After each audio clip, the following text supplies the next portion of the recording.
मूर्ख राजा और चतुर मंत्री। तो दोस्तों, बहुत सालों पहले नदी के किनारे पर एक सोनपुर नामक नगरी हुआ करती थी। इस नगरी में शासन करने वाला राजा बहुत ही मूर्ख था। वहीं राजा का मंत्री बहुत चतुर था। एक दिन शाम के समय राजा और मंत्री दोनों नदी किनारे टहलते हुए शाम का आनंद ले रहे थे। तभी राजा ने मंत्री से सवाल पूछा कि क्या तुम बता सकते हो कि ये नदी किस दिशा में और कहाँ तक बहकर जाती है। मंत्री ने राजा को तुरंत जवाब देते हुए कहा कि ये नदी पूर्व की दिशा में बहती है और ये पूरब देश तक जाती है। इस पर राजा ने कहा कि वह नहीं चाहता कि हमारे देश का पानी पूरब के देशवासी इस्तेमाल करें।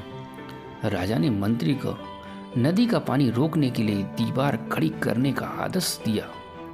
तभी मंत्री ने राजा से कहा कि ऐसा करने पर हमारा ही नुकसान होगा। राजा ने गुस्से में कहा कि पानी हमारा है और पूरब देश वाले मुफ्त में इसका इस्तेमाल कर रहे हैं, और तुम बोल रहे हो कि हमारा ही नुकसान होगा। इसमें हमारा कुछ नुकसान नहीं होगा।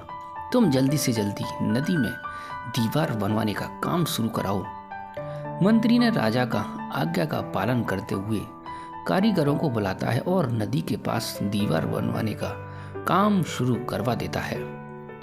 नदी में दीवार बनाने का काम तेजी से चलने लगा और कुछ दिनों में दीवार बनकर तैयार हो गई। ये देखकर राजा बहुत खुश होता है, परंतु उनकी मूर्खता के कारण कुछ दिन बाद जब बारिश का मौसम दस्तक देता है तो नदी का पूरा पानी पूरे गांव में भरने लगता है।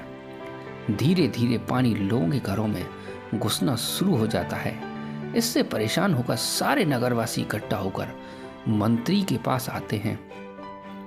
मंत्री उन्हें यकीन दिलाता है कि वह इस समस्या का हल ढूंढ निकालेगा। लोगों की परेशानी सुनकर मंत्री प्रॉब्लम को सॉल्व करने के लिए एक योजना बनाता है। उन्होंने राजमहल में समय को बताने के लिए घंटा बजाने वाले शख्स को इसमें शामिल किया। वह समय के अनुसार घंटा बजाता था, जिससे लोगों को समय पता चलता था।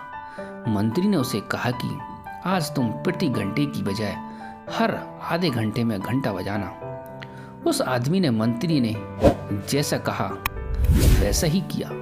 इससे जब सुबह के 3 बज रहे थे उसने 6 बार घंटा बजाया।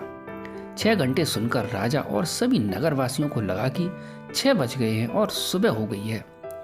राजा उठकर बाहर आता है तो वहां मंत्री पहले से मौजूद होता है।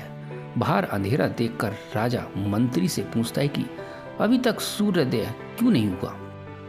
राजा के सवाल का जवाब देते हुए मंत्री ने कहा, महाराज, अंधेरा हो चुका है। हमने पूर्व दिशा वालों के यहाँ पानी को जाने से रोक दिया था, तो शायद इसलिए उन्होंने हमारे यहाँ सूरज की रोशनी को आने से रोक दिया है। इसलिए सूर्योदय तो हुआ है पर हमारे देश तक रोशनी नहीं पहुँची है। ऐसा लग रहा है कि वह हमारे देश में सूरज की रोशनी कभी नहीं पहुँच पाएगी। ये सुनकर राजा चिंता में पड़ जाता है और मंत्री से पूछता है कि क्या इसका कोई उपाय नहीं है। तब मंत्री उत्तर देता है कि महाराज, अगर आप नदी का पानी छोड़ देते हैं तो हो सकता है कि वो भी सूरज को छोड़ देंगे। इससे राज्य में फिर से रोशनी आ जाएगी। राजा मंत्री को तुरंत नदी की दीवार तोड़वाने का आदेश देता है। मंत्री कारीगरों को नदी पर ले जाकर उन्हें दीवार तोड़ने के लिए कहता है कि कुछ घंटों में कारीगरों ने दीवार गिरा दी और जब तक सूरज के निकलने का समय भी हो गया था, सूर्योदय हो गया। सूर्य की रोशनी देखकर राजा बहुत खुश हुआ और मंत्री को इनाम देने की ऐलान किया। राजा ने मंत्री की तारीफ करते हुए कहा कि तुम्हारी वजह से हमारे राज्य में फिर से सूर्योदय हो पाया है और तुमने हमारे राज्य को अंधकार से बचाया है। इसके बाद मंत्री कहता है कि महाराज, ये तो राज्य के प्रति मेरा फर्ज था।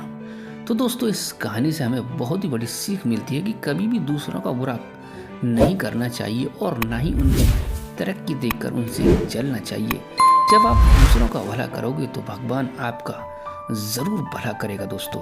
तो दोस्तों, अगर आप हमारे चैनल पर नए हो तो हमारे चैनल को सब्सक्राइब करो और वीडियो को ज़्यादा से ज़्यादा अपने दोस्तों रिश्तेदारों के साथ शेयर करें।